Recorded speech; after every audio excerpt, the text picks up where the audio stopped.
presented by Mafia Music Bhahalpur.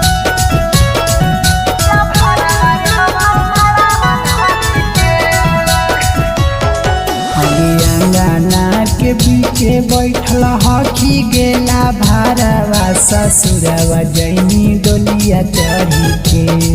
आगे एक बार देखा दे अपन चेहरावा गेला भारवा रोवा मारावा धरी के आगे एक बार देखा दे अपन चेहरावा गेला भारवा रोवा मारावा धरी के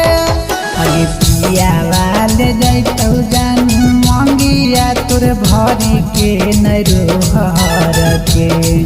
आगे एक बार देखा दे अपन चेहरावा गेला भारवा रोवा मारावा धरी के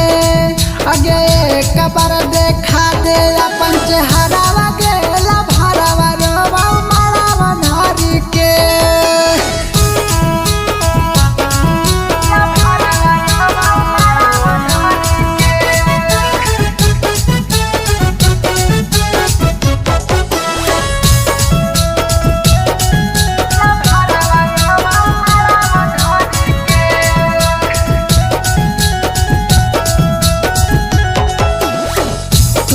हमर हानि जानो दुनिया जहान गे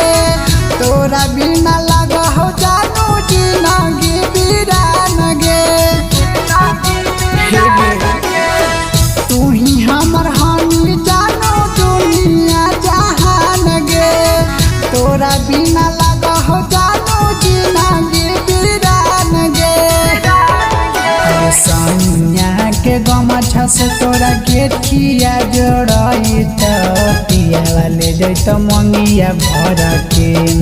आगे एक बार देखा दे अपन चेहरावा गेला भरावा रोवा मारावा धरी के आगे एक बार देखा दे अपन चेहरावा गेला भरावा रोवा मारावा धरी के